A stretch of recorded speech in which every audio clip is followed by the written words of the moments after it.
मैं तो नहीं बोलती कि क्लास में 10 मिनट लेट आ रहा है, तो आधे घंटे बाद भी एंट्री होती है हमारी क्लास की।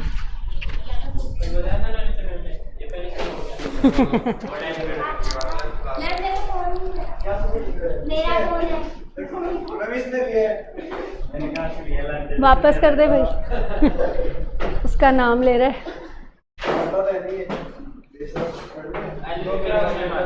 क्लास ऑडियो वीडियो प्रॉपर है क्या, ये बता दो एक बार मुझे। Good morning everyone. यस, तो अब देखो कंपनीज एक्ट के जो थोड़े बहुत बच्चे क्वेश्चन थे वो खत्म करो, फिर एलएलपी लेते हैं। कंपनीज तो खत्म हो ही जाएगा, वो तो एलएलपी का बचा है पोर्शन, वो लेना है। एलएलपी जो है आप उससे ले लो 2019 वाले से, क्योंकि नए वाले में भी कोई अमेंडमेंट नहीं है। अमेंडमेंट साइट पे आए हैं, तो अमेंडमेंट तो मुझे ही कराने हैं। वो नए में भी कराऊं तो ही मैं कराऊंगी, पुराने में भी है तो भी मुझे कराना है। ऐसा नहीं कि नई वाली बुक में अमेंडेड आया हुआ है, कोई दिक्कत नहीं है। जिससे उससे कहो तो उससे ले लेना, उसकी लैंग्वेज थोड़ी इजी पड़ेगी बस 2019 वाले की।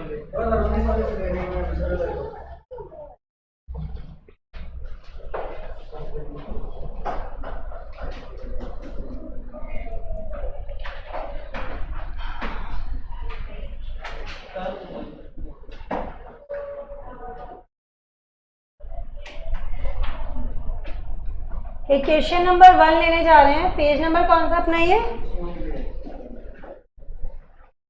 161 पे देखो, है ना। कंपनीज के जो बचे हुए क्वेश्चन है वो कंप्लीट कर लेते हैं। Messrs get rich quick limited एक कंपनी है, इसके कुछ ऋणदाताओं ने शिकायत की है कि कंपनी के प्रवर्तकों ने कंपनी के ऋणदाताओं को धोखा देने के लिए और कानूनी प्रावधान का पालन न करने के उद्देश्य से कंपनी बनाई है। तो कंपनी अधिनियम 2013 के अंतर्गत कानूनी प्रावधान बताइए। इस संबंध में वे आपकी सलाह चाहते हैं, ये जानने के लिए कि निगमित आवरण का क्या अर्थ होता है और कब कंपनी के प्रवर्तकों को कंपनी के लिए गए ऋणों के लिए उत्तरदायी ठहराया जा सकता है। आप पहले तो निगमित आवरण का सिद्धांत बताना, सोलोमन केस का नाम देना, पहले तो बताना कि कंपनी और सदस्यों के मध्य एक काल्पनिक पर्दा होता है जिसकी वजह से कंपनी के गलत कार्यों के लिए उसके सदस्यों को जिम्मेदार नहीं माना जाता। इसी को बोला जाता है निगमित आवरण का सिद्धांत। केस का नाम Solomon versus Solomon and company limited, है ना। उसके बाद में बताना कि निम्न परिस्थितियों में कंपनी को न्यायालय द्वारा बेनकाब किया जा सकता है। उस परिस्थिति में कंपनी के प्रवर्तकों को कंपनी के ऋणों के लिए उत्तरदायी ठहराया जा सकता है। जो अपवाद पढ़े थे 5, सिर्फ और सिर्फ उनकी हेडिंग दे आना। जो अपवाद पढ़े थे ना 5, कंपनी के चरित्र का निर्धारण करने के लिए, शत्रु कंपनी है या नहीं है, राजस्व की सुरक्षा के लिए, कल्याणकारी मामलों के लिए, याद आ रहा है जब कंपनी दूसरी कंपनी की एजेंट या ट्रस्टी के रूप में बनाई गई है, कपट, अनुचित आचरण या उसके लिए अवैधानिक उद्देश्य के लिए बनाई गई है। 5 पॉइंट थे ना, उनकी हेडिंग दे आना। आंसर तुम्हें यहाँ से लेने की जरूरत नहीं है। क्यों नहीं है आंसर यहाँ से लेने की? क्योंकि ये इंटर का आंसर है, वहां पर अपवाद कुछ अलग तरीके से दिए हुए थे। हम कौन सा लेंगे? जो हमारी वाली बुक में दिए हुए वो 5 अपवाद लेना। अपनी बुक में 5 अपवाद थे ना, वो लेना। निगमित आवरण का सिद्धांत बताना शॉर्ट में, सोलोमन के केस का नाम देना, 5 अपवाद लिखाना कि इन परिस्थितियों में प्रवर्तकों को व्यक्तिगत रूप से जिम्मेदार माना जाएगा। स्क्रीन क्लियर नहीं आ रही है? किसी और को भी प्रॉब्लम आ रही है क्या? भावना, अर्पिता, एनीवन? स्क्रीन प्रॉपर है क्या बेटा? नहीं, बाकियों को क्लियर आ रही है? तो बेटा फिर तो नेटवर्क में प्रॉब्लम है ना, तो बाद में सही आ जाएगी आपको रिकॉर्डिंग में। ये समझ में आ गया? इसके बाद में ये दिया हुआ है क्वेश्चन नंबर 2, ये देखो। 7 में से 6 पार्षद सीमा नियम पर किए गए हस्ताक्षर जाली थे, तथापि कंपनी का पंजीकरण हो गया। ये वाला पोर्शन मत पढ़ो, तुम ये वाला पढ़ो, मैं ट्रांसलेट कर रही हूँ, देख लो एक बार। कंपनी का सीमा नियम है, उसके ऊपर 2 वयस्क के हस्ताक्षर थे और 2 अवयस्क के बदले में एक सिंगल संरक्षक ने हस्ताक्षर किए थे। रजिस्ट्रार ने क्या किया? रजिस्ट्रार ने पंजीकरण का प्रमाण पत्र जारी कर दिया। तो एक बार पंजीकरण का प्रमाण पत्र जारी हो गया तो इसे क्या माना जाता है? निश्चयात्मक प्रमाण माना जाता है। इसे चुनौती नहीं दी जा सकती, इसे चुनौती नहीं दी जा सकती। आपको सिर्फ इतना सा याद करना है इसमें लिखा हुआ तो क्या है कि भाई आप चुनौती दे सकते हो, आपका मूलभूत अधिकार है, आप कानूनी कार्रवाई कर सकते हो, पर आप हार जाओगे। क्या फायदा है ऐसा आंसर देने का? क्या लिखा हुआ है? आप चुनौती तो दे सकते हो, आप केस फाइल करो, आपका अधिकार बनता है, पर आप हार जाओगे। क्या फायदा है फिर उसका? ठीक है, आप तो सिंपली बस एक चीज दिमाग में रखना, क्योंकि अपने यहाँ तो ये केस स्टडी भी नहीं थी, अदरवाइज अपने होती तो अपन इसको डिटेल में पढ़ते।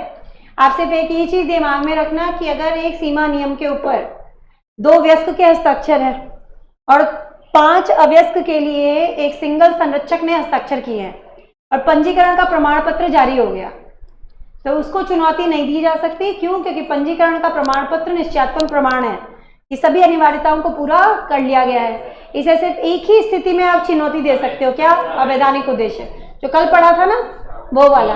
मैंने आपको समझा दिया है, आपको यहाँ से लेने की जरूरत नहीं है। गलती तो रजिस्ट्रार की है, उसको नहीं करना चाहिए था, पर एक बार पंजीकरण का प्रमाण पत्र जारी हो गया, बोलेंगे कंपनी अस्तित्व में आ गई। अब आप इसके लिए आर्ग्यूमेंट नहीं कर सकते, निश्चयात्मक प्रमाण माना जाता है। ठीक है, आगे देखो, ये वाला LSR प्राइवेट लिमिटेड करवा दिया था मैंने तुम्हें। कंपनी वही कार्य कर सकती है जो उसके स्पष्ट या गर्भित अधिकार क्षेत्र में आता है। याद आ रहा है? फल और सब्जियों में व्यापार कर सकती थी, जे के साथ स्टील का व्यापार कर लिया था, हम शक्ति बाह्यता का सिद्धांत लगाया था, ये हमने कर लिया था, है ना। आंतरिक प्रबंध का सिद्धांत सचिव वाला ही तो है, कल भी किया था आई थिंक ऐसा क्वेश्चन तुमने। प्रमाण पत्र जारी कर दिया था, Reuben against Great Fingall Consolidated, याद आ रहा है? जाली सिग्नेचर थे, कंपनी सचिव ने खुद के हस्ताक्षर किए थे, कंपनी की सील लगाई थी, 2 डायरेक्टर्स के जाली सिग्नेचर करके पंच प्रमाण पत्र जारी कर दिया था। आंतरिक प्रबंध का सिद्धांत है, रॉयल ब्रिटिश बैंक बनाम टर्केंड वाला केस आएगा। मैटर वही देना जो तुमने पढ़ा है अपनी बुक में। उसके बाद में क्या देकर के आओगे? कौन सा केस आएगा? रूबेन बनाम ग्रेट फिंजल कंसोलिडेटेड। पहले आंतरिक प्रबंध का सिद्धांत बताना, रॉयल ब्रिटिश बैंक बनाम टर्केंड का नियम बताना, उसके बाद ना बताना कि इन स्थितियों में, अपवादजनक स्थितियों में आपका आंतरिक प्रबंध का सिद्धांत लागू नहीं होता, हेडिंग बताना।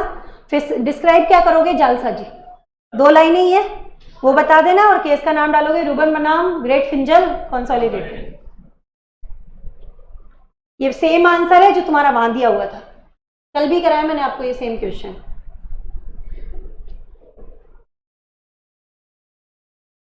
कंपनी की अंतर सीमा नियम निदेशकों को यह अधिकार देते हैं कि अंशधारियों से सामान्य सभा में अनुमति लेने के बाद बॉन्ड जारी कर सके। निदेशकों ने कंपनी की वित्तीय कमी को पूरा करने के लिए बिना अंशधारियों की अनुमति के मिस्टर एक्स को बॉन्ड जारी कर दिया। क्या मिस्टर एक्स कंपनी से पैसा प्राप्त कर सकता है? कर सकता है। सामान्य प्रस्ताव है, बाहरी पक्षकार को जानकारी होगी कैसे? रॉयल ब्रिटिश बैंक बनाम टर्केंड, वही तो है। मैटर देना पड़ेगा बेटा मोनू इसमें। रॉयल ब्रिटिश बैंक बनाम टर्केंड का मैटर मैंने बोला ना, ये देता है, ये आपको याद करना है ना। आप आंतरिक प्रबंध के सिद्धांत के बारे में बताना, रॉयल ब्रिटिश बैंक के केस की फैक्ट्स बताना, फिर आंसर देना। यहाँ पे शॉर्ट दिया हुआ है, लिख के पूरा आना एग्जाम में, जितने नंबर का क्वेश्चन आए उसके हिसाब से। आंतरिक प्रबंध का सिद्धांत लगेगा, बाह्य पक्षकार ये मान सकता है कि कंपनी ने मीटिंग बुला करके प्रस्ताव जारी कर दिया होगा। उसकी ड्यूटी नहीं बनती है कि कंपनी के आंतरिक मामलों की छानबीन करे। प्रस्ताव का कोई भी क्वेश्चन आए ना, कुछ नहीं लिखा है तो क्या मानते हैं? सामान्य प्रस्ताव। सामान्य प्रस्ताव आए इसका मतलब आंतरिक प्रबंध का सिद्धांत है, रॉयल ब्रिटिश बैंक बनाम टर्केंड लगेगा, बाहरी पक्षकार बच जाएगा। रवि प्राइवेट लिमिटेड मैंने करवा दिया था तुम्हें। ये देखो धारा 8 कंपनी है, बहुत सारा लाभ हुआ, सदस्य कहते हैं हमें लाभांश देना है, देना पड़ेगा क्या? प्रतिबंध लगा हुआ है धारा 8 कंपनी पर कि अपने सदस्यों को लाभांश जारी नहीं कर सकती।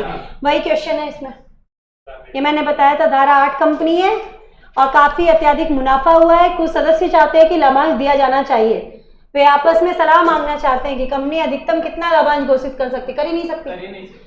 धारा 8 कंपनी में प्रतिबंध लगा हुआ है, लाभांश वितरण पर प्रतिबंध लगाता है, ये आ रहा है ना। ये क्वेश्चन आपके एग्जाम का है जो अभी आ रहा है, ये पढ़ो एक बार।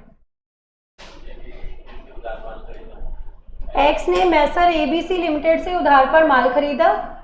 एक्स को 1 माह की ऋण अवधि के लिए लोन दिया गया है। ऋण देय होने से पहले ही एक्स जो है वो पहुंच गया फैक्ट्री में, कंपनी में चला गया, ऋण के भुगतान के लिए। वहां पर उस समय कौन था? Mister Z.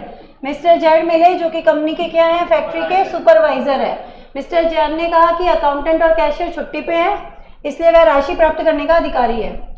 एक्स ने जेड को राशि का भुगतान कर दिया। जेड ने अपने द्वारा हस्ताक्षरित एक रसीद, पूरा आंसर इस शब्द पे टिका हुआ है, रसीद दे दी। बाद में कंपनी ने एक्स को नोटिस जारी किया कि आपने ऋण का भुगतान नहीं किया है। एक्स ने कहा मैंने तो पहले ही कर दिया है, और मैंने पैसा किसको दिया है? जेड को दिया है। तो भाई उसने मुझे रसीद भी दी है, तो मैं ये मानने का अधिकारी हूँ, क्योंकि मैं एक बाहरी व्यक्ति हूँ, कि जेड पैसा प्राप्त करने का अधिकारी है। नहीं है, क्योंकि वह बाहरी व्यक्ति है, उसे पता नहीं था। वह बाहरी व्यक्ति होने के कारण उसने ये मान लिया कि जेड को कंपनी का कर्मचारी है, राशि प्राप्त करने का अधिकार होगा। जेड पे विश्वास किया। क्या एक्स अपने दायित्वों से मुक्त हो जाएगा? हो जाएगा, क्योंकि उसे रसीद मिली है भाई। जब आपके पास आप एक फैक्ट्री में गए, आप एक कंपनी में गए, वहां एक बंदा बैठा है जिसके पास रिसिप्ट की बुकलेट भी है।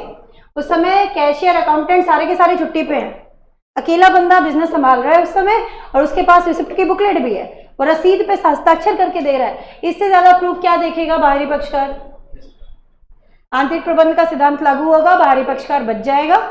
ये उसकी दिक्कत नहीं है। ये किसको देखना पड़ेगा? कंपनी को देखना पड़ेगा। ठीक है, आंसर एक बार इसका बेटा पढ़ लेना। ठीक है, मैं लास्ट पैराग्राफ करा देती हूँ आपको। ऊपर तो यहाँ से यहाँ तक आंतरिक प्रबंध के सिद्धांत के बारे में ही बताया गया है। ठीक है, नेक्स्ट क्या है? दी गई समस्या में मिस्टर एक्स ने मिस्टर जेड को भुगतान किया है, मिस्टर जेड ने उसे क्या दी है? रसीद दी है। इसलिए मिस्टर एक्स ये मान सकते हैं कि मिस्टर जेड भुगतान प्राप्त करने का अधिकारी है। इस मामले में एक्स अपने दायित्व से मुक्त हो जाएगा, क्योंकि उसने जो भुगतान किया है कंपनी के कर्मचारी को किया है, और उसके लिए उसे रसीद भी प्राप्त हुई है। समझ आई चीज की नहीं आई? बता बेटा। इसलिए वो अपने दायित्व से मुक्त हो जाएगा। ये फ्लोराफोना लिमिटेड करा दिया था ना आपको, निजी कंपनी वाला। ये काट दो। ओपीसी का ये प्रावधान पहले हुआ करता था, अब बदल गया। अब ये हट ही गया है, बदला क्या है? ये तो हट गया है। तो एकल व्यक्ति कंपनी का ये क्वेश्चन तुम्हारा कट चुका है। क्वेश्चन नंबर 10 काट दो। क्वेश्चन नंबर 11 काट दो। लघु कंपनी का प्रावधान, अब आपको पता है ना 2 करोड़ 20 करोड़ हो गया। हमने लेटेस्ट क्वेश्चन किया था आईसीआई की साइट से, याद आ रहा है? तो वो क्वेश्चन आपके नहीं लगेगा, ये वाला नहीं लगेगा। ये पहले वाली लिमिट से है 50 लाख और 2 करोड़। अब रियल में लिमिट कितनी चल रही है? 2 करोड़ और 20 करोड़। ठीक है, तो ये क्वेश्चन हटा दो। क्वेश्चन नंबर 11 इसका मैंने आपको करवा दिया मिलता जुलता क्वेश्चन। अल्फा स्कूल जो दिया हुआ है, ये देखो एक बार, थ्योरी क्वेश्चन है। अल्फा स्कूल ने 1 अप्रैल 2010 को शिक्षा देने का कार्य आरंभ किया, जिसका एकमात्र उद्देश्य गरीब विद्यार्थियों को बिना किसी लागत पर या बहुत कम लागत पर शिक्षा प्रदान करना था। 30 मार्च 2018 को सरकार ने यह पाया कि कंपनी को धारा 8 में पंजीकृत किया गया था। धारा 8 के प्रावधानों का पालन नहीं कर रही है और उद्देश्यों का उल्लंघन कर रही है। आपको बताना है कि केंद्र सरकार क्या कार्रवाई कर सकती है, बता दोगे? केंद्र सरकार इसके लाइसेंस को रद्द कर सकती है। रद्द करने से पहले सूचना देगी, सुनवाई का अवसर प्रदान करेगी, 3 तरीके के आदेश पारित कर सकती है। क्या क्या? तुरंत अपना नाम बदलो, अपना स्टेटस कन्वर्ट करो, कंपनी के समापन का आदेश दे सकती है, या फिर इसे सामान्य उद्देश्य वाली धारा 8 कंपनी में समामेलित कर सकती है, उसका आदेश दे सकती है। तो आप एक बार पढ़ लेना जो यहाँ पे आंसर दिया हुआ है। क्वेश्चन अपने यहाँ ऐसा नहीं आया, ये क्वेश्चन इंटर का है, बट अपने यहाँ धारा 8 कंपनी कोर्स में है तो मैंने यहाँ डलवा दिया था। एक इसमें एक अच्छा क्वेश्चन है ये वाला, ऐसा क्वेश्चन आने के चांसेस हैं। देखो, मिस्टर एक्स ने अपने किसी परिचित के साथ मिलकर गरीब बच्चों को पढ़ाने के लिए धारा 8 में एक कंपनी बनाई। ठीक है, करवा दिया था क्या? ये खूब सारा धन दिया था और बाद में जाकर के इसको बोल रहे हैं लड़कियों के संरक्षण का कार्य करने वाली कंपनी के साथ विलयन कर दो। कर सकते हैं क्या? नहीं कर सकते, क्योंकि उद्देश्य अलग अलग है। ठीक है, अगर रसीद नहीं मिलती तो आंतरिक प्रबंध का सिद्धांत नहीं लगता, फिर अपवाद लग जाता। क्या अपवाद लगता? अनियमितता का संदेह। समझ आई चीज? रसीद नहीं होती तो अपवाद में जाता। जैसे क्वेश्चन पूछा है कि रसीद, हाँ, अगर रसीद नहीं होती तो क्या आंसर होता मैम? रसीद नहीं होती तो आंसर बदल जाता है। आई थिंक लास्ट है ये आपका। हम स्टार्ट करेंगे क्या? एलएलपी अधिनियम। अच्छा, 2019 वाली बुक है किसी के पास या नहीं है? हाँ, नहीं है तो आप एक काम करो, आज अपन सीधे पढ़ लेते हैं, कल बुक ले आओगे तो कल बुक से कर लेंगे, सही है ना? तो ऐसे कर लेते हैं आज, है ना? स्टार्ट करते हैं आज हम LLP अधिनियम।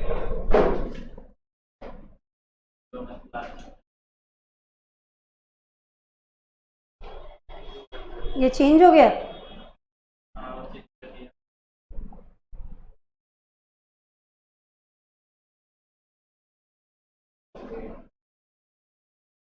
हेडिंग डालना सीमित दायित्व साझेदारी अधिनियम 2008। सीमित दायित्व साझेदारी अधिनियम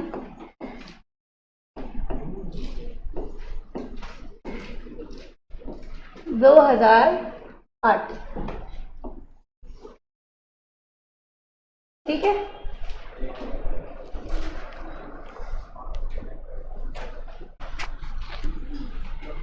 सीमित दायित्व साझेदारी अधिनियम 2008 ये स्टार्ट करने जा रहे हैं। इसके अंदर 81 तो धाराएं हैं, सेक्शन है, और 4 क्या है इसके अंदर? शेड्यूल, अनुसूचियां।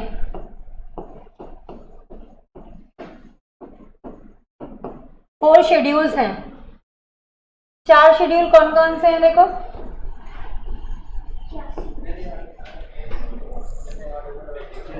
क्यों, क्या हुआ? इतनी है इसमें, ऐड कर रहे हैं बाय अमेंडमेंट, है ना?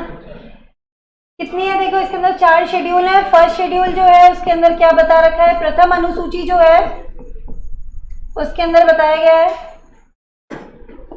साझेदारों के आपसी अधिकार व कर्तव्य।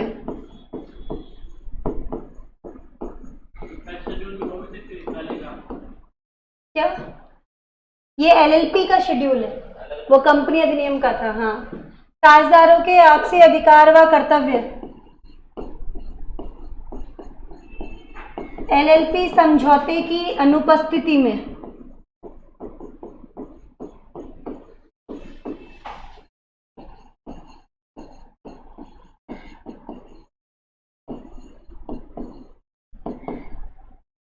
साझेदारों के आपसी अधिकार व कर्तव्य LLP समझौते की अनुपस्थिति में फर्स्ट शेड्यूल के अकॉर्डिंग चलेंगे, प्रथम अनुसूची के अनुसार होंगे। यहाँ पर साझेदारों को लचीलापन दिया गया है, लोच दी गई है कि आप अपने अधिकार व कर्तव्यों का निर्धारण खुद कर सकते हो। किसके द्वारा? LLP समझौते द्वारा। और तुम नहीं करोगे तो क्या लगेगा? प्रथम अनुसूची लग जाएगी। अगर आपने अपने अधिकार और कर्तव्यों का निर्धारण नहीं किया तो क्या लगेगी? प्रथम अनुसूची। तो समझौते की अनुपस्थिति में साझेदारों के आपसी अधिकार व कर्तव्य किसके अनुसार होंगे? प्रथम अनुसूची के अनुसार होंगे। फिर जो है आपका द्वितीय अनुसूची, सेकेंड शेड्यूल क्या कहता है कि आपकी फर्म जो है वो कन्वर्ट हो रही है LLP में, तो किसके अनुसार होगी? द्वितीय अनुसूची के अनुसार होगी। फर्म परिवर्तित हो रही है LLP में, तो द्वितीय अनुसूची के अनुसार होगी। तृतीय अनुसूची क्या कहती है आपकी कि अगर आपकी प्राइवेट कंपनी यानी कि निजी कंपनी कन्वर्ट हो रही है LLP में तो किसके अनुसार होगी? तृतीय अनुसूची के अनुसार होगी। ठीक है? निजी कंपनी, हाँ, निजी कंपनी LLP में बदल रही है, किसके अनुसार बदलेगी? तृतीय अनुसूची के अनुसार। चौथी अनुसूची क्या कहती है? सार्वजनिक असूचीबद्ध कंपनी,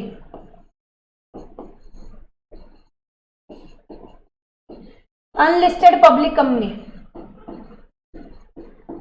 कन्वर्ट हो रही है किसमें? LLP में, किसके अनुसार होगी? शेड्यूल 4 के अनुसार होगी। अनलिस्टेड पब्लिक कंपनी, असूचीबद्ध सार्वजनिक कंपनी परिवर्तित हो रही है किसके अंदर? LLP के अंदर। किसके अकॉर्डिंग होगी? चतुर्थ अनुसूची, 4th शेड्यूल के अकॉर्डिंग होगी। धाराएं तो 81 अलग है ना?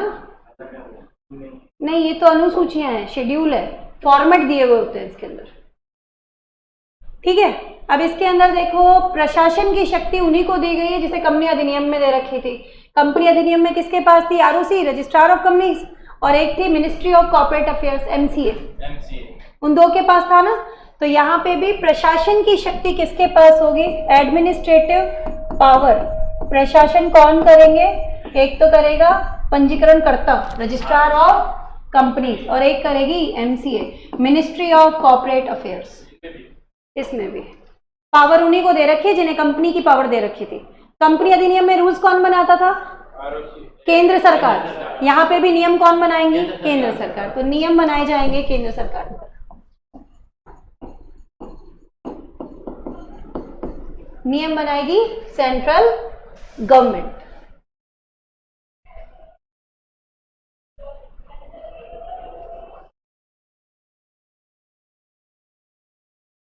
नियम बनाएगी केंद्र सरकार। ठीक है। तो ये हमने पढ़ा किसके बारे में? इंट्रोडक्शन पार्ट है। अब क्या लेने जा रहे हैं कि आखिर एलएलपी की आवश्यकता ही क्या थी, क्यों लेकर के आए एलएलपी अधिनियम। तो हेडिंग डालना एलएलपी अधिनियम की आवश्यकता या एलएलपी की आवश्यकता, नीड फॉर एलएलपी।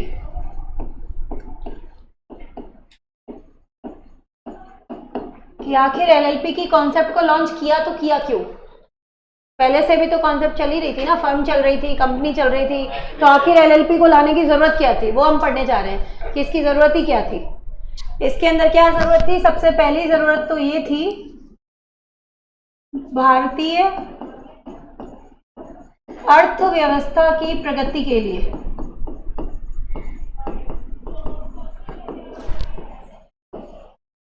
भारतीय अर्थव्यवस्था की प्रगति के लिए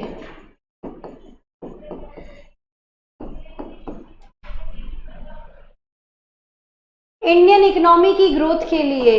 भाई जब से WTO आया, ग्लोबलाइजेशन हुआ, तब से क्या है, हमें सिर्फ अपने देश के अंदर ही कंपटीशन प्रतिस्पर्धा का सामना नहीं करना, हमें ग्लोबल लेवल पे भी कंपटीशन को फेस करना पड़ता है। तो हमें क्या करना है? भारतीय अर्थव्यवस्था का अगर विकास चाहते हैं, उसकी प्रगति चाहते हैं, तो एक ज़रूरत फील हुई कि एक एलएलपी जैसी एंटिटी होनी चाहिए। ठीक है।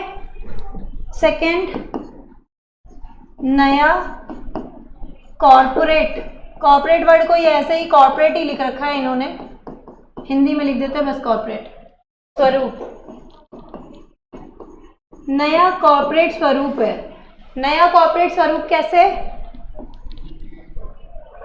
इसके अंदर दोनों की ही विशेषताएं हैं। किसकी?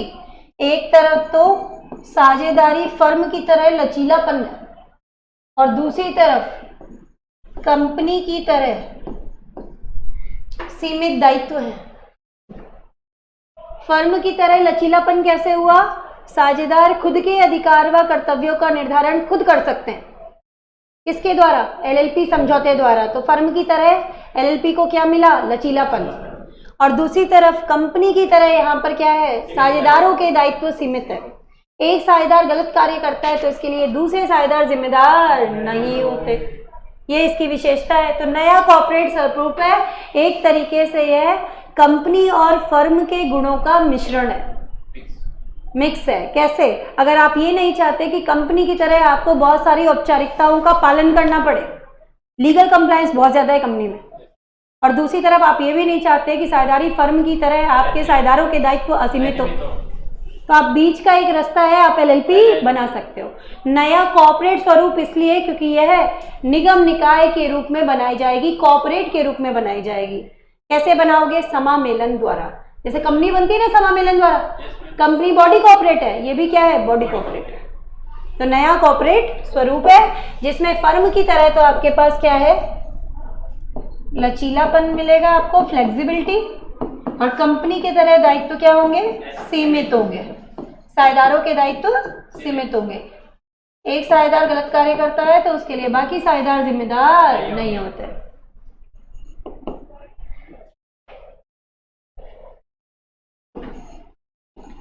पेशेवर दक्षता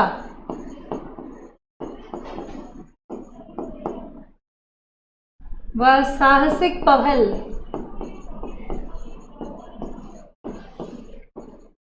को बढ़ावा मिलेगा।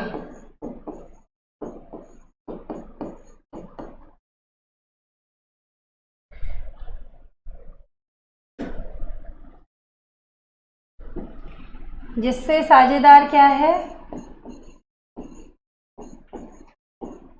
लचीलेपन से, फ्लेक्सिबिलिटी के साथ, कार्यकुशलता के साथ कार्य कर सकेंगे।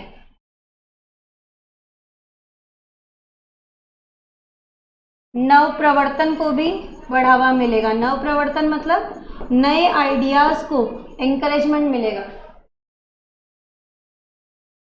कुछ बड़े बड़े शब्द यूज किए मैंने, क्यों? क्योंकि आपकी बुक में आएंगे। पेशेवर दक्षता, प्रोफेशनल एक्सपर्टाइज को बढ़ावा मिलेगा। प्रोफेशनल्स के लिए बेस्ट है कि वो क्या बना सकते हैं, एलएलपी का निर्माण कर सकते हैं। कैसे? एक प्रोफेशनल कभी भी नहीं चाहता कि दूसरे प्रोफेशनल की गलती के कारण उसे जिम्मेदार ठहराया जाए। तो यहाँ उसे क्या फायदा मिलेगा कि दायित्व कैसे हैं, सीमित। दूसरी तरफ आउटसाइडर को भी फायदा है, क्लाइंट को भी फायदा है। कैसे? जैसे मान लो सीए, सीएस, आईसीडब्ल्यूए, लॉयर, जिनके काम आपस में टकराते हैं, वो मिलकर के क्या करें, एक एलएलपी बना ले। क्लाइंट का ये फायदा है कि उसे जगह जगह जाने की जरूरत नहीं है, उसे सारी सर्विसेज अंडर वन रूफ मिल जाएंगी। प्रोफेशनल को भी फायदा है। प्रोफेशनल का क्या फायदा है, एक साझेदार अगर कपट करेगा तो उसके लिए दूसरा पेशेवर व्यक्ति जिम्मेदार नहीं होगा, तो दोनों का ही फायदा है। औपचारिकताएं भी कम है, तो पेशेवर दक्षता को बढ़ावा मिलेगा। प्रोफेशनल एफिशिएंसी, एक्सपर्टाइज बढ़ जाएगा। आप अच्छी सर्विसेज दे पाओगे। अच्छी सर्विसेज दे पाओगे तो क्या होगा, नेशन आगे बढ़ेगा और अर्थव्यवस्था की प्रगति होगी। समझ आ गई चीज? फिर आया साहसिक पहल को बढ़ावा दिया जाएगा।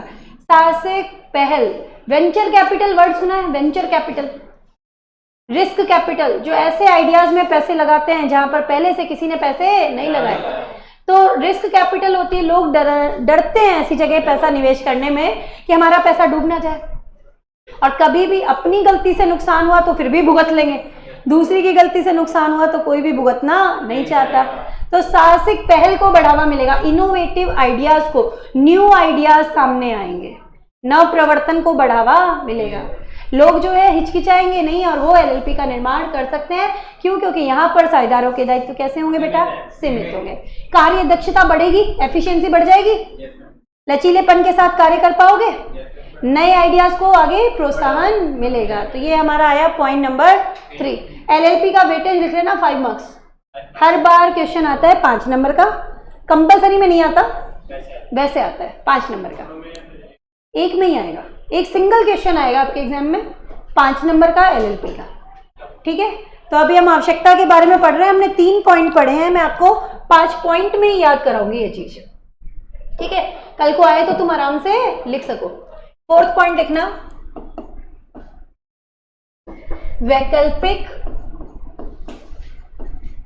वैकल्पिक व्यावसायिक, वैकल्पिक कॉर्पोरेट,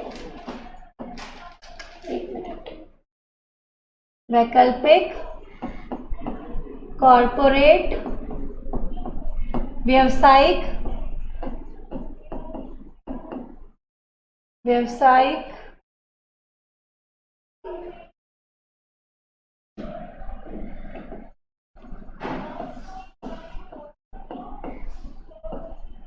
संस्था,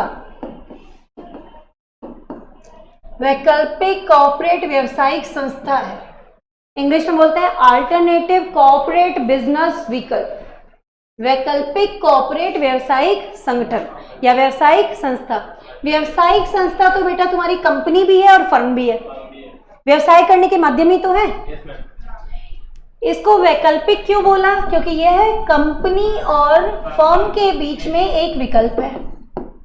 जैसे कि हमने बोला था फर्म की तरह क्या होगा, लचीलापन, और कंपनी की तरह क्या होगा, साझेदारों के दायित्व होंगे सीमित। तो वैकल्पिक वर्ड यूज हुआ। कॉर्पोरेट इसलिए क्योंकि इसका निर्माण बॉडी कॉर्पोरेट के रूप में किया जाएगा, निगम निकाय के द्वारा किया जाएगा, यानी कि समामेलन द्वारा एलएलपी बनेगी।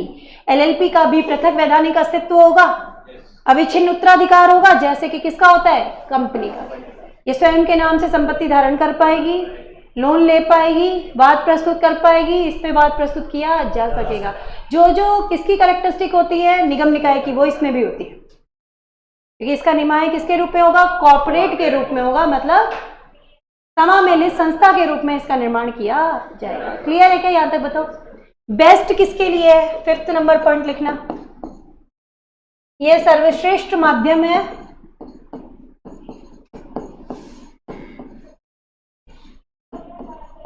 जो कि किन लोगों के लिए उपयुक्त है? जो छोटी एंटरप्राइजेस हैं उनके लिए, पेशेवर व्यक्तियों के लिए,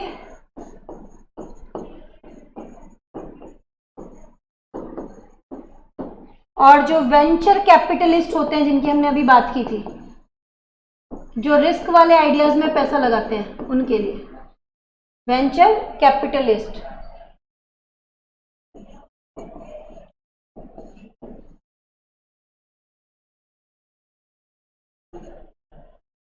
जो न्यू आइडियाज में पैसा लगाते हैं उनके लिए बेस्ट है। उपक्रम पूंजी करके इसमें कुछ दे रखा है वेंचर कैपिटल का, उनके लिए बेस्ट है। 3 लोगों के लिए। किन के लिए? जो छोटी एंटरप्राइजेस है उनके लिए सही है, जो पेशेवर व्यक्ति है उनके लिए सही है, और जो भी वेंचर कैपिटलिस्ट है, उपक्रम पूंजी वाले लिख रखा है, ट्रांसलेशन क्या? उद्यम पूंजी है ना। तो वो क्या कर सकते हैं कि वो इन रिक्वायरमेंट को पूरा करने के लिए एलएलपी का निर्माण कर सकते हैं। यहां तक समझ में आया क्या? ये बताओ मुझे। हमने किसके बारे में पढ़ा है अभी अभी? एलएलपी के बारे में। एलएलपी में कुछ क्वालिटीज किसके जैसी हैं? कंपनी जैसी हैं, और कुछ क्वालिटीज कैसी हैं? फर्म जैसी है। आप सबके पास नई वाली बुक है क्या? सबके पास न्यू वाली है? तो एक बार न्यू वाले से ही देख लेते हैं।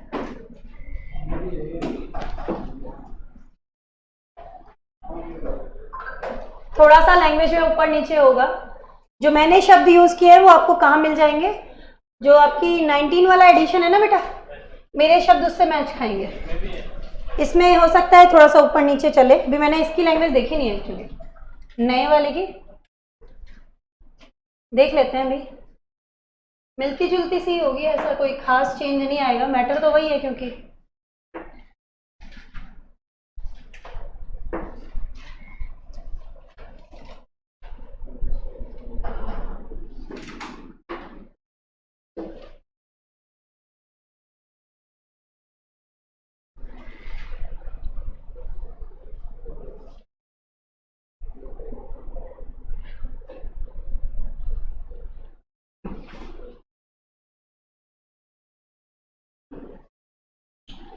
इसके जो अमेंडमेंट है मैं आपको साथ के साथ बुक में लिखवाती जाऊंगी ना।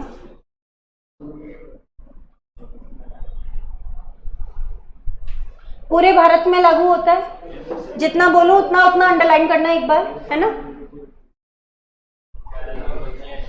अंडरलाइन करना। अधिनियम पूरे भारत में लागू होता है। 81 धाराएं हैं, 4 अनुसूचियां हैं। प्रथम अनुसूची क्या बताती है? भागीदार मतलब साझेदार है। भागीदार मतलब साझेदार। नए वाली बुक में जहां जहां साझेदार है वहां क्या लिखा हुआ आ रहा है? भागीदार लिख के आ रहा है। भागीदारों के आपसी अधिकार व कर्तव्यों के बारे में बताया जाता है जहां उनके संबंध में औपचारिक अनुबंध का अभाव हो। एलएलपी समझौते के अभाव में साझेदारों के आपसी कर्तव्य व अधिकारों का निर्धारण प्रथम अनुसूची के अनुसार किया जाएगा। समझ आ रही है चीज? एलएलपी समझौते या अनुबंध के अभाव में आपसी अधिकार व कर्तव्य किसके अनुसार होंगे? प्रथम अनुसूची के अनुसार होंगे। द्वितीय अनुसूची क्या कहती है? एक प्रतिष्ठान के एलएलपी में रूपांतर से संबंधित है। आप प्रतिष्ठान के लिए वर्ड लिखो, क्या होता है? फर्म। ये ट्रांसलेशन किया है इन्होंने, फर्म। फर्म कन्वर्ट हो रही है एलएलपी में द्वितीय अनुसूची के अनुसार। तृतीय अनुसूची प्राइवेट कंपनी हो रही है किसके अंदर कन्वर्ट? एलएलपी में। और चतुर्थ अनुसूची में गैर सूचीबद्ध प्राइवेट पब्लिक कंपनी है ये बेटा, सार्वजनिक कंपनी। करेक्शन करो, इसीलिए इसमें थोड़ी सी दिक्कत रहती है इस बुक में। अनलिस्टेड पब्लिक कंपनी है, किसमें कन्वर्ट हो रही है? एलएलपी में। किसके अनुसार होगी? चतुर्थ अनुसूची। क्लियर है क्या? बताओ। ये आपके 4 दे रखे हैं यहाँ पर अनुसूची। और प्रशासन का काम कौन करेंगे? प्रशासित किया जाएगा एक तो कंपनी मामलों के मंत्रालय जिसको हमने बोला एमसीए, और कंपनी के पंजीयक जिनको हमने बोला आरओसी। ये इसका प्रशासन करेंगे। नियम बनाएगी केंद्र सरकार। ठीक है, नियम कौन बनाएगी? केंद्र सरकार। यहां तक समझ में आया क्या? ये बताओ। इसके बाद में इन्होंने क्या दिया? सीमित दायित्व साझेदारी के नए रूप की आवश्यकता क्या थी उसके बारे में। तो मैं जितना आपको अंडरलाइन करवा रही हूँ उतना आप देखना एक बार। भारतीय अर्थव्यवस्था के समकालीन विकास को पूरा करने के लिए एलएलपी एक नया कानून लाने की आवश्यकता पर विचार किया गया। पहला पॉइंट, भारतीय अर्थव्यवस्था के विकास के लिए, प्रगति के लिए एलएलपी जैसे एक स्वरूप की आवश्यकता फील हुई, जिसके लिए हमने इसका निर्माण करने का विचार किया। पहला। दूसरा, यह एक न्यू कॉर्पोरेट प्रारूप है।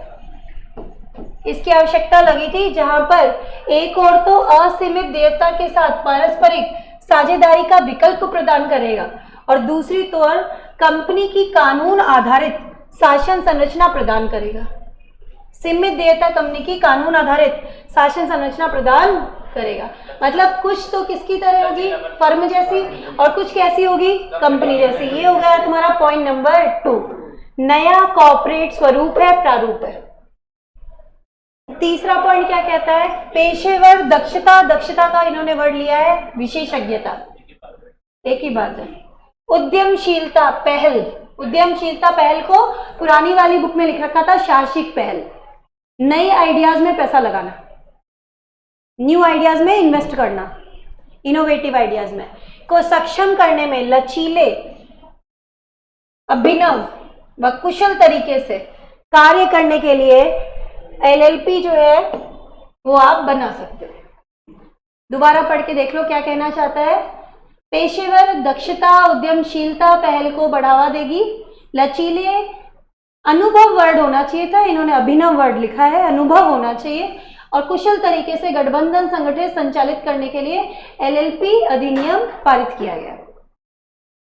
मैंने आपको नोट्स प्रोवाइड कर रखे ना बेटा, उसमें काफी इजी लैंग्वेज मिलेगी, डोंट टेक एनी टेंशन, आप उतने याद करके चले जाओगे ना, मोर देन इनफ है। जो 5 पॉइंट मैंने आपको लिखवाए हैं ना, वो आपको बिल्कुल इजी लैंग्वेज में लिखे हुए मिलेंगे, डिट्टो जैसा मैंने आपको समझाया है। वो 5 आप कर लोगे ना, आपका क्वेश्चन कंप्लीट है। एक बार तो मुझे यहाँ से गो थ्रू कराने, इसलिए मैं करवा रही हूँ, ठीक है। फिर ये आ गया आपका पॉइंट नंबर, कौन सा किया अपन ने, 3 किया। इसके बाद में ये 3 होने के बाद में अब 4th पॉइंट मैंने कहाँ से बनाया था आपका, 4th पॉइंट था कि वैकल्पिक निगमित व्यावसायिक साधन है। इस बार कॉर्पोरेट वर्ड के लिए इन्होंने क्या लिख दिया, निगमित वर्ड, सही है, ये भी सही है। अल्टरनेटिव कॉर्पोरेट बिजनेस व्हीकल है, वैकल्पिक निगमित व्यावसायिक साधन है। क्यों, क्योंकि इसमें समझौते के आधार पर अपनी आंतरिक संरचना का साझेदारी जो है वो बना सकते हैं, जिससे इसे क्या मिलेगा, लचीलापन मिलेगा, और दूसरी तरफ कंपनी की तरह इसके क्या हो जाएंगे, दायित्व होंगे सीमित। इजी लैंग्वेज आपको मिल जाएगी, समझ में आ गई क्या, ये बात बता दो बस। लास्ट पॉइंट ये है कि किन के लिए बेस्ट है, छोटे उद्योगों के लिए, वेंचर कैपिटलिस्ट के लिए, पेशेवर व्यक्तियों के लिए, उनके लिए बेस्ट है। लास्ट लाइन है वो ये है, एलएलपी छोटे उद्यमों के लिए उद्यम पूंजी द्वारा निवेश के लिए एक उपयुक्त वाहन है। आप इसमें बस ऐड कर देना, पेशेवर व्यक्तियों के लिए भी उपयुक्त है, ठीक है। 3 जनों के लिए सही है ये।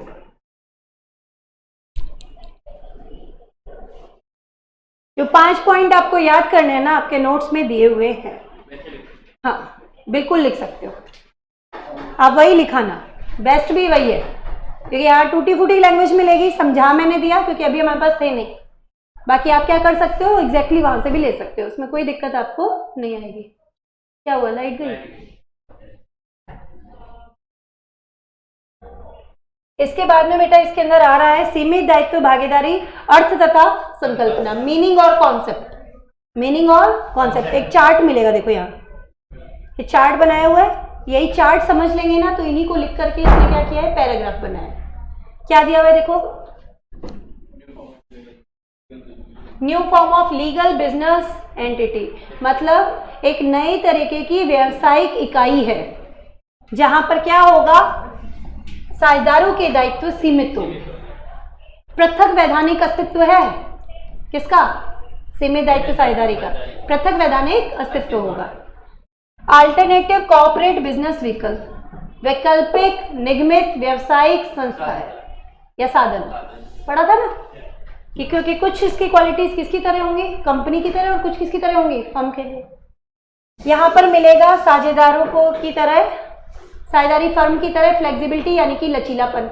आप अपने आंतरिक संगठन को खुद नियंत्रित कर सकते हो, आप अपने आप से अधिकार व कर्तव्यों का निर्धारण खुद कर सकते हो, और अगर तुम नहीं करोगे तो क्या लगेगा? प्रथम अनुसूची, फर्स्ट शेड्यूल। तुम नहीं करोगे तो क्या लगेगा? प्रथम अनुसूची। एलएलपी जो खुद है ना, उसकी खुद की लायबिलिटी तो अनलिमिटेड होती है। एलएलपी के कर्जों के लिए एलएलपी की पूरी असेट्स तक बिक सकती है, पर साझेदारों के दायित्व सीमित होते हैं। एलएलपी जो है अपने पूरी असेट्स तक अपने कर्जों के लिए भुगतान के लिए जिम्मेदार मानी जाएगी, जबकि साझेदारों के दायित्व कैसे हैं? सीमित। साझेदारों के दायित्व कैसे हैं? सीमित है। यहाँ पर देखो, यह कंपनी और फर्म के गुणों का मिश्रण है। कंपनी और फर्म के गुणों का मिश्रण है, हमने ये समझ लिया। अब यही चीज हमें पैराग्राफ फॉर्म में यहाँ पे मिलेगी। इंग्लिश में मिश्रण को बोलते हैं हाइब्रिड। एक एलएलपी सीमित दायित्व के साथ विधिक व्यावसायिक कंपनी के एक नया प्रारूप है। लैंग्वेज हम इसको लिखेंगे, एक बार लिखो, मैं लिखवा देती हूँ थोड़े पॉइंट्स, ये पांचों को ट्रांसलेट लिखवा देती हूँ। लिखो एक बार। सीमित दायित्व भागीदारी, अर्थ व संकल्पना। सीमित दायित्व साझेदारी, अर्थ व संकल्पना, मीनिंग एंड कॉन्सेप्ट बोलते हैं। ठीक है, पहला पॉइंट लिखना, एलएलपी एक नए रूप की विधिक व्यावसायिक इकाई है। नए रूप की विधिक व्यावसायिक इकाई है।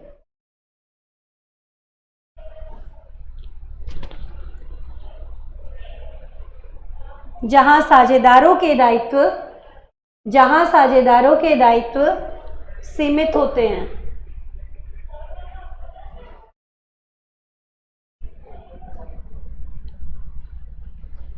जहां साझेदारों के दायित्व सीमित होते हैं। सेकेंड नंबर डालना, यह वैकल्पिक निगमित व्यावसायिक साधन है। वैकल्पिक निगमित व्यावसायिक साधन है।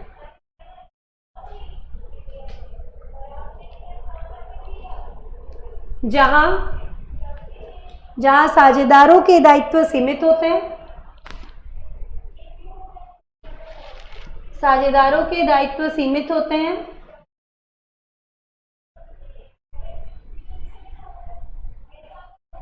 और उन्हें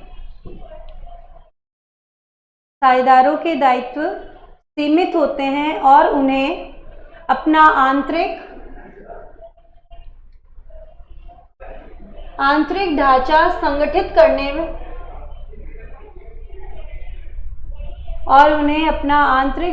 संगठित करने का लचीलापन प्राप्त होता है।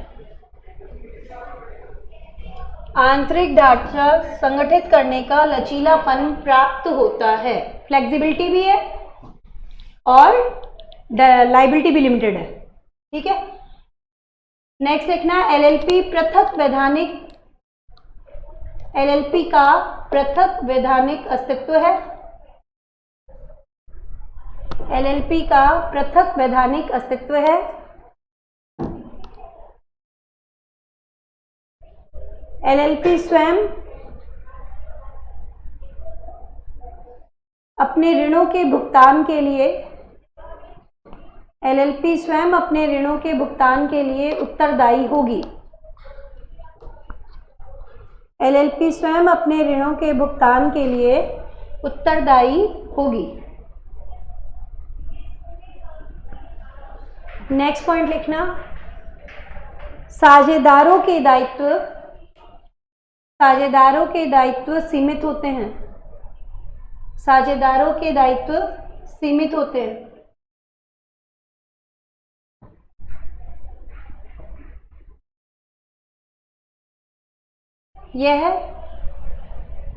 यह कंपनी और फर्म के गुणों का यह कंपनी और फर्म के गुणों का हाइब्रिड यानी कि मिश्रण है।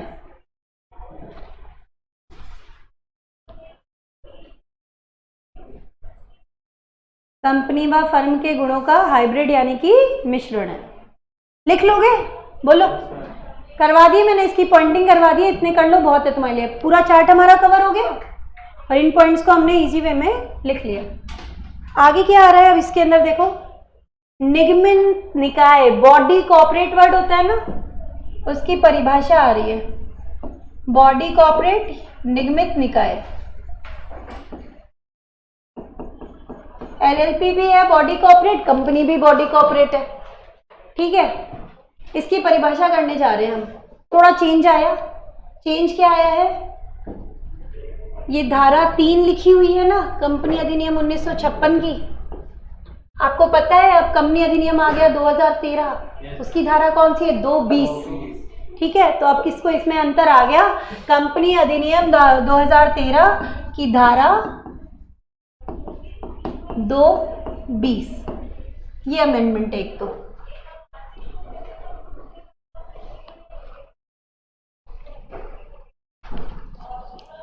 धारा 220। अच्छा, इजी लैंग्वेज में बताऊं, बॉडी कॉर्पोरेट शब्द के अंदर क्या चीज आती है?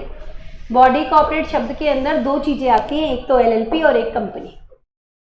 एलएलपी भी दोनों तरीके की, कंपनी भी दोनों तरीके की। भारतीय कंपनी, विदेशी कंपनी, भारतीय एलएलपी, विदेशी एलएलपी, ठीक है। यही 4 चीजें इसके अंदर लेनी है हमें। तब देख लो तुम, निगमित निकाय बॉडी कॉर्पोरेट, इसका अर्थ है कि एक कंपनी जो धारा 220 कंपनी अधिनियम 2013 के अंदर परिभाषित है, इसका मतलब भारतीय कंपनी हुई कि नहीं हुई बताओ? तो इसको मैं लिख रही हूँ शॉर्ट में, इंडियन कंपनी यानी कि भारतीय कंपनी। दूसरा, भारत के बाहर शामिल की गई एक कंपनी, समामेलित कंपनी जो भारत के बाहर बनी है, विदेशी कंपनी हुई कि नहीं हुई बताओ? इस अधिनियम के अंतर्गत पंजीकृत एक एलएलपी, भारतीय एलएलपी हुई कि नहीं हुई बताओ? ऐसी एलएलपी जिसका निर्माण भारत के बाहर हुआ है, विदेशी एलएलपी हुई कि नहीं हुई बताओ? बॉडी कॉर्पोरेट वर्ड के अंदर 2 ही चीजें आती है, एक तो कंपनी आती है, एक एलएलपी आती है। दोनों ले लेना, इंडियन और फॉरेन, भारतीय भी आती है और विदेशी भी आती है। तो इसकी परिभाषा है, इसमें 3 को शामिल नहीं किया जाएगा। किस किस को नहीं करेंगे? जो एक अकेला बंदा, एकल कॉर्पोरेट, प्रोप्राइटर की तरह बिजनेस चला रहा है, उसको बॉडी कॉर्पोरेट नहीं मानेंगे। दूसरा, जो कोऑपरेटिव सोसाइटी होती है, जो कोऑपरेटिव सोसाइटी एक्ट, सहकारी समिति अधिनियम के अंतर्गत पंजीकृत है, उसे भी निगम निकाय नहीं माना जाता। और तीसरा, कोई भी कॉर्पोरेट संस्था जो कि कौन बता दे? केंद्र सरकार सरकारी गजट में अधिसूचना द्वारा निर्दिष्ट कर दे, बता दे कि इसको निर्दिष्ट कर दे, मतलब बता दे कि भाई इसको हम क्या है निगम निकाय में नहीं लेंगे तो नहीं लेंगे। अब सुनो मैंने क्या बोला, दोबारा सुनो। मैंने बोला निगम निकाय, निगमित निकाय की परिभाषा क्या कहती है कि एक कंपनी जो भारत के अंतर्गत बनी है, मतलब कंपनी अधिनियम 2013 की धारा 220 में परिभाषित कंपनी है। फिर ऐसी कंपनी जिसका समामेलन भारत से बाहर हुआ है, ऐसी एलएलपी जो इस अधिनियम के अंतर्गत बनी है, और ऐसी एलएलपी जिसका समामेलन भारत से बाहर हुआ है। 3 को नहीं लेंगे, एकल कॉर्पोरेट, ठीक है, और सहकारी समिति जो सहकारी समिति अधिनियम के अंतर्गत बनी है। और तीसरा, केंद्र सरकार अधिसूचना जारी करके कह सकती है कि इनको निगम निकाय में शामिल नहीं किया जाएगा तो नहीं किया जाएगा। ये परिभाषा है तुम्हारी निगम निकाय की। समझ आ गई चीज की नहीं आई बताओ बेटा? यहाँ तक क्लियर है? बोलो। तो आज एक काम करो, परिभाषा यहाँ तक लेते हैं हम, और कल आप बुक लेके आना, एक तो 2019 एडिशन वाली, ताकि थोड़ा लैंग्वेज वाली प्रॉब्लम तुम्हारी सॉर्ट आउट हो जाएगी। इससे तो कंपेरेटिवली बहुत इजी है उसकी लैंग्वेज, आज थी नहीं अपने पास, पर इसको अगर अपन अक्यूमुलेट करते तो कल करने में अपन को दिक्कत आती। तो यहाँ तक तो समझ में आ गया ना? मैंने वैसे भी लिखवा के करवाया यहाँ तक, आगे अपन इसके आगे कल कंटिन्यू करते हैं। कोई क्वेरी है बेटा आप पूछ सकते हो। भावना, अंकित, अर्पिता, नमन, मोनू, कोई भी डाउट है बेटा पूछ सकते हो। कंपनी के हमने रिमेनिंग क्वेश्चन किए हैं और एलएलपी की एंटिटी स्टार्ट की है, छोटा सा पोर्शन लिया है इसका। बेसिकली है क्या, कंपनी और फर्म के गुणों का मिश्रण है। कंपनी की तरह सीमित दायित्व होंगे और साझेदारी फर्म की तरह मिलेगा लचीलापन।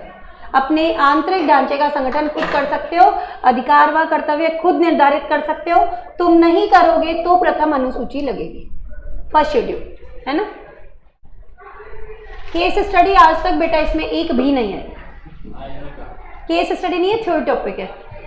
अब बनाना चाहे तो मैं आपको एक दो टॉपिक बताऊंगी जहां ये बना सकता है, अभी तक नहीं आई।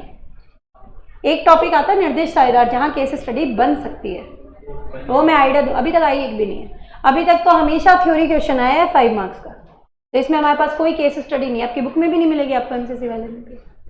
ठीक है, तो हम इसको किस तरीके से लेंगे वो समझो एक बार। एक तो लेंगे अपना 2019 वाला एडिशन, साथ में जो अमेंडमेंट साइट पे आए हुए हैं वो। अमेंडमेंट साइट पे तो मैं यहीं से खोलूंगी और जो अमेंडेड है वो आपको लिखवाऊंगी, और जहां जहां पॉसिबल है बुक में ही चेंज कर देंगे, ठीक है ना। और जो यहाँ पे है बाकी लैंग्वेज 2019 से लेंगे तो वो अपनी इजी पड़ेगी यहाँ से। और आपको मैंने इसके नोट्स दे रखे हैं, बहुत अच्छे बने हुए नोट्स हैं, उससे आपको करने में काफ़ी इजी रहेगा LLP। ठीक है, तो अभी आज यहाँ तक का लेते हैं।